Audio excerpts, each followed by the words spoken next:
The right call मतलब सही निर्णय। राइट कॉल का अर्थ क्या हो गया? सही निर्णय। सुप्रीम कोर्ट ने अभी एक निर्णय पास किया और आंध्र प्रदेश हाई कोर्ट का जो निर्णय था उसको नल कर दिया, उसको रद्द कर दिया। तो ये बोला जा रहा है इस आर्टिकल में कि सुप्रीम कोर्ट ने जो ऑर्डर पास किया है वो बिल्कुल सही है, सही निर्णय है सुप्रीम कोर्ट का। Andhra Pradesh High Court order an inquiry into a constitutional breakdown was overreach। इस आर्टिकल में ये बोला गया है कि आंध्र प्रदेश हाई कोर्ट ने जो एक इंक्वायरी बोला था, एक ऑर्डर पास किया था कि इंक्वायरी होनी चाहिए आंध्र प्रदेश में कि वहां पर कॉन्स्टिट्यूशनल मतलब जो संवैधानिक जो संरचना है उसका ब्रेकडाउन वो खत्म तो नहीं हो रही है, उसके लिए एक इंक्वायरी होनी चाहिए। ये जो ऑर्डर था आंध्र प्रदेश हाई कोर्ट का वो ओवररीच था। मतलब जहां तक उनकी पहुंच है, जितना उनको पावर्स दे रखी हैं उससे ज्यादा वो काम कर रहे थे। ओवररीच होता है मतलब जो चीज आपकी पहुंच में है, जिसकी आपके पास में पावर्स हैं, उससे ज्यादा अगर आप काम कर रहे हो तो वो होता है overreach. The Supreme Court on Friday quite rightly stayed on Andhra Pradesh High Court order। Supreme court ने फ्राइडे को, शुक्रवार को आंध्र प्रदेश हाई कोर्ट ने जो ऑर्डर पास किया था उसके ऊपर स्टे लगा दिया है। तो क्या मतलब आंध्र प्रदेश हाई कोर्ट ने क्या ऑर्डर पास किया था? That sought to convene a judicial inquiry into whether there is a constitutional breakdown in the YS Jagan Mohan Reddy led government in the state। Andhra Pradesh court ने क्या बोला था कि देखो, आंध्र प्रदेश में सरकार है वाईएस जगन मोहन रेड्डी की, और ये वहां पर जो सरकार है वो कॉन्स्टिट्यूशनल ब्रेकडाउन हो रहा है, तो उसके लिए एक जुडिशली इंक्वायरी होनी चाहिए, मतलब न्यायिक एक जांच होनी चाहिए। इंक्वायरी का अर्थ क्या हो गया? जांच होनी चाहिए। जुडिशली मतलब जुडिशियल मतलब इंक्वायरी होनी चाहिए। कॉन्स्टिट्यूशनल मतलब संवैधानिक, और ब्रेकडाउन मतलब जो वहां का तंत्र है वो टूट रहा है, उसमें उसकी संरचना में अवरोध उत्पन्न हो रहा है, ढंग से काम नहीं कर पा रही है सरकार, तो उसके जांच के लिए एक न्यायिक जांच बैठनी चाहिए। The top court intervention must be welcomed. Top court मतलब सुप्रीम कोर्ट ने जो हस्तक्षेप किया है, इंटरवेंशन मतलब हस्तक्षेप जो किया है, उसका स्वागत होना चाहिए। As it quickly halted an untenable adventure by the high court, कि जो हाई कोर्ट ने जो असमर्थनीय कार्य किया था उसको इतनी जल्दी रोक दिया सुप्रीम कोर्ट ने। हाल्ट मतलब रोकना, स्टॉप। अनटेनेबल मतलब होता है अनसपोर्टेड, मतलब असमर्थनीय। एडवेंचर मतलब कार्य। तो सुप्रीम कोर्ट ने जो कार्य किया था उसको इतनी जल्दी हाई कोर्ट ने जो ऑर्डर पास किया था उसको इतनी जल्दी सुप्रीम कोर्ट ने रोक दिया। That might have been required the imposition of president rule। High court ने ऑर्डर पास किया था कि अगर यहाँ पर कॉन्स्टिट्यूशनल ब्रेकडाउन चल रहा है तो प्रेसिडेंट रूल मतलब राष्ट्रपति शासन का इम्पोजिशन लागू होना चाहिए, उसकी रिक्वायरमेंट। मतलब उसने बोला था हाई कोर्ट ने कि अगर कॉन्स्टिट्यूशनल ब्रेकडाउन हो रहा है तो यहाँ पर प्रेसिडेंट रूल लग सकता है। प्रेसिडेंट रूल मतलब राष्ट्रपति शासन। While hearing habeas corpus petition filed by relatives of person remanded in judicial custody or on bail on October 8, the High Court had suo motu summoned the State Council to assist in deciding whether in circumstances prevailing in the state of Andhra Pradesh, the court can record a finding that there is a constitutional breakdown in the state or not। देखो, 1 अक्टूबर को Andhra Pradesh high court एक habeas corpus को सुन रहा था। अब habeas corpus क्या होती है? आर्टिकल 32 हमारे फंडामेंटल राइट्स हैं, पार्ट 3 में, हमारे कॉन्स्टिट्यूशन का जो पार्ट 3 है उसमें है हमारे फंडामेंटल राइट। और उस फंडामेंटल राइट कहाँ से कहाँ तक है? 12 से 35 तक फंडामेंटल राइट है। जो आर्टिकल 32 है उसके तहत हमें कुछ अधिकार मिले हुए हैं कि अगर हमारे फंडामेंटल राइट्स को कोई स्नैच करता है, छीनता है, तो डायरेक्ट हम सुप्रीम कोर्ट जा सकते हैं। और उसमें 5 तरह की रिट है, जिसमें एक है हैबियस कॉर्पस। जब कोई बंदा जाके बोलता है कि अगर उसको जबरदस्ती सरकार ने, पुलिस ने जबरदस्ती गिरफ्तार कर लिया है, तो डायरेक्ट सुप्रीम कोर्ट में वो अपनी रिट लगा सकता है और सुप्रीम कोर्ट बोल सकता है कि उस व्यक्ति के ऊपर, उस व्यक्ति को कोर्ट के सामने या जज के सामने प्रस्तुत किया जाए। तो इसी तरह की रिट पर जो हाई कोर्ट है वो सुनवाई कर रहा था। जिन लोगों को जुडिशियल कस्टडी में रखा गया है, रिमांड पे रखा गया है, उनके रिश्तेदारों के द्वारा, रिलेटिव्स के द्वारा ये हैबियस कॉर्पस फाइल की गई थी। उसी समय हाईकोर्ट ने एक सुओ मोटो लिया। सुओ मोटो मतलब जब किसी चीज की किसी ने कुछ फाइल नहीं किया और हाईकोर्ट अपने खुद के संज्ञान के ऊपर कुछ चीज डिसीजन ले, तो उसने समन किया। समन मतलब आदेश दिया, बुलावा भेजा। किसको? स्टेट काउंसिल को, स्टेट का मतलब राज्य का जो वकील है उसको, कि हमारे यहाँ पर आंध्र प्रदेश में जो परिस्थितियां हैं वो या पता चलनी चाहिए, हाईकोर्ट को ये बात पता चलनी चाहिए कि हमारे स्टेट में कॉन्स्टिट्यूशनल ब्रेकडाउन सही, मतलब जो कॉन्स्टिट्यूशन है उसकी जो तंत्र है, जो स्ट्रक्चर है वो सही काम कर रहा है या नहीं कर रहा है। तो इसका संज्ञान लिया किसने? आंध्र प्रदेश हाईकोर्ट ने। This was clearly a case of judicial overreach by the Andhra Pradesh high court. Andhra Pradesh high court के द्वारा एक क्लियरली केस है जुडिशियल ओवररीच का, मतलब उसके पास में जितनी पावर्स हैं उससे ज्यादा उन्होंने काम किया है हाई कोर्ट ने।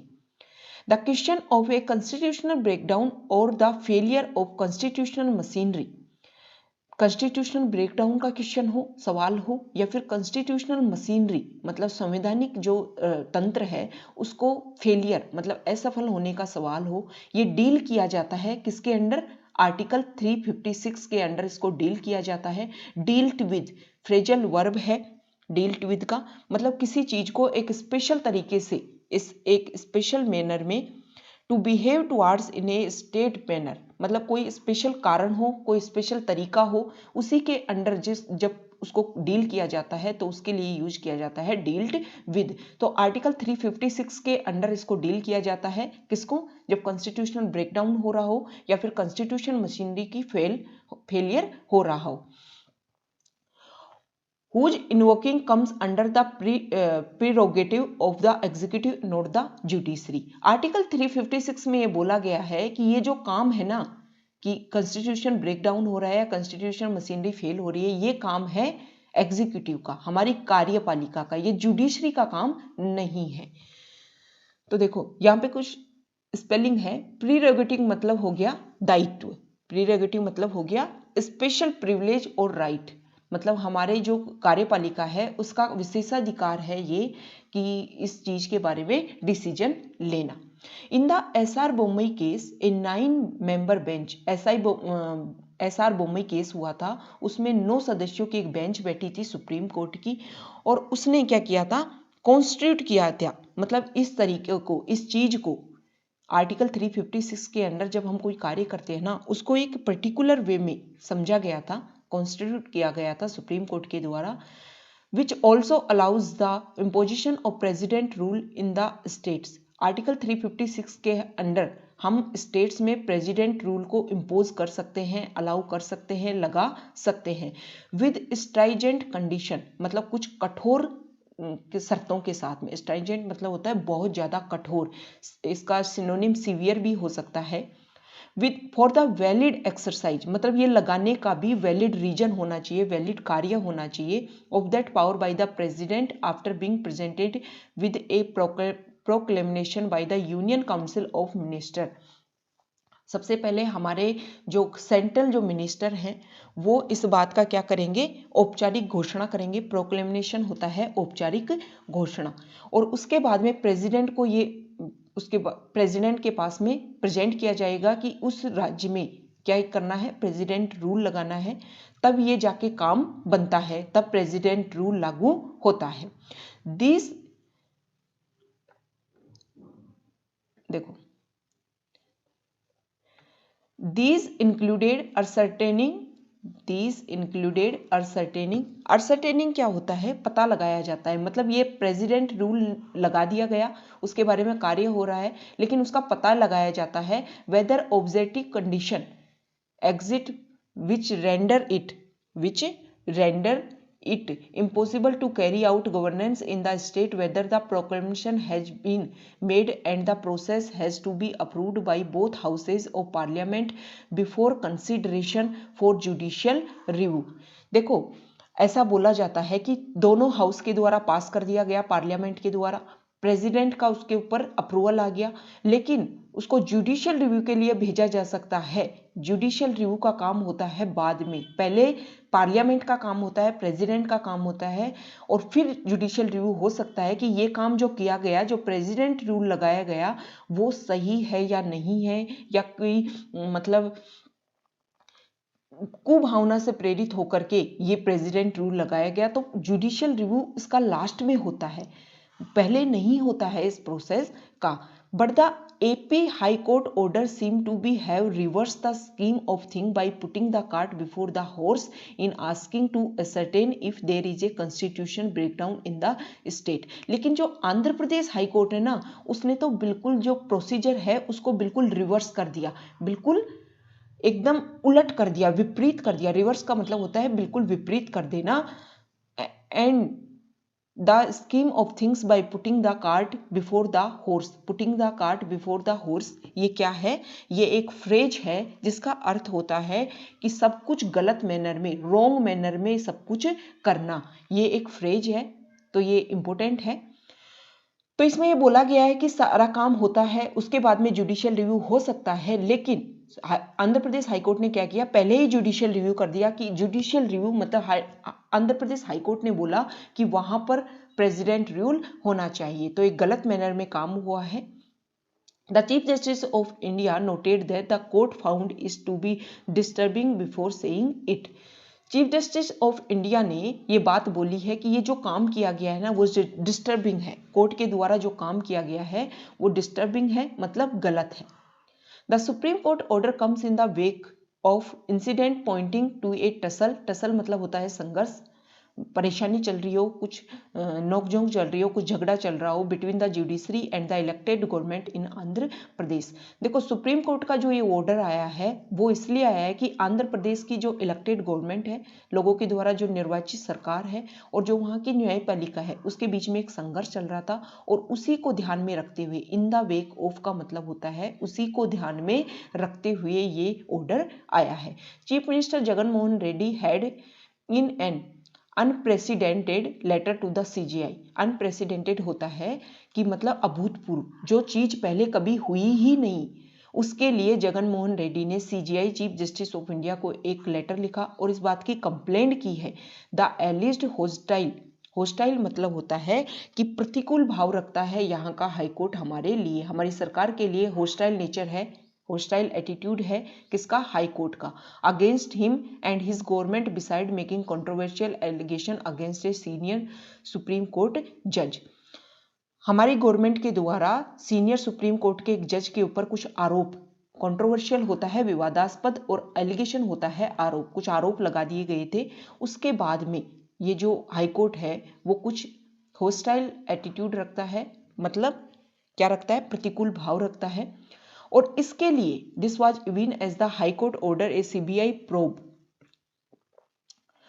even as the high court order as a CBI probe into what is termed was a social media campaign against the judges।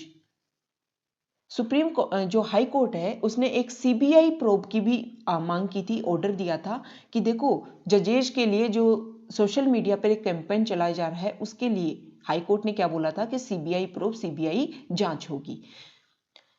The onus is now on the Supreme Court to put an end. Onus क्या होता है? दायित्व। Onus क्या होता है? दायित्व। The onus is now on the Supreme Court. अब Supreme Court के ऊपर ये क्या है? दायित्व है। To put an end, to put an end मतलब होता है, पुट एन एंड मतलब होता है रोकना, स्टॉप करना, to the unseemly tussle between the judiciary and government in the state. Andhra Pradesh state के बीच में, जुडिशरी और गवर्नमेंट के बीच में जो नहीं दिखने वाली एक जो संघर्ष चल रहा है, उसको रोकने का दायित्व अब सुप्रीम कोर्ट के बीच ऊपर है। Ordering an internal inquiry into the chief minister letter would be a good beginning. Chief minister ने ये बोला है कि ये जो इंटरनल इंक्वायरी चल रही है उसका ऑर्डर दिया गया है, तो ये एक गुड बिगनिंग है, एक अच्छी शुरुआत है इस चीज की। एक क्लियर नलिफिकेशन, नलिफिकेशन होता है बिल्कुल रद्द कर देना, स्पष्ट रूप से मना कर देना, of the high Court order will also ensure, आश्वस्त करेगा, एक मतलब हाई कोर्ट का जो ऑर्डर था, जब उसको एक अच्छे तरीके से स्पष्ट रूप से उसको रद्द कर दिया गया, तो ये इस चीज को आश्वस्त करेगा that such legal adventure impinge upon का अर्थ होता है, फ्रेजल वर्ब है इम्पिंज अपोन का अर्थ होता है किसी के ऊपर कुछ बैड इफेक्ट डालना, गलत तरीके से कुछ प्रभाव डालना। The separation of power in the state are not repeated. इसमें ये बोला गया है कि जो सुप्रीम कोर्ट का ऑर्डर था, जब उसको रद्द कर दिया जाएगा तो ये इस बात का क्या हो जाएगा, एक लीगल तरीके से सुप्रीम कोर्ट का जो ऑर्डर निकल के आया है वो इस चीज को आश्वस्त कर देगा कि स्टेट में जो सेपरेशन ऑफ पावर है, मतलब जुडिशरी की खुद की पावर है, एग्जीक्यूटिव की खुद की पावर है, वो एक दूसरे के एरिया में ओवर रीच नहीं करेंगे आगे से। तो इसके लिए सेपरेशन ऑफ पावर के लिए जो मतलब एक कॉन्स्टिट्यूशन जो फ्रेमवर्क है, हमारा एक आधारभूत ढांचा है कॉन्स्टिट्यूशन का कि सबका अपना अपना एरिया एक दूसरे में ओवर रीच नहीं कर रहा है, तो ये जो सेपरेशन ऑफ पावर है उसके ऊपर आगे से स्टेट में बुरा प्रभाव नहीं डलेगा। तो इम्पिंज अपॉन क्या है, फ्रेजल वर्ब है, हमें ध्यान रखना है।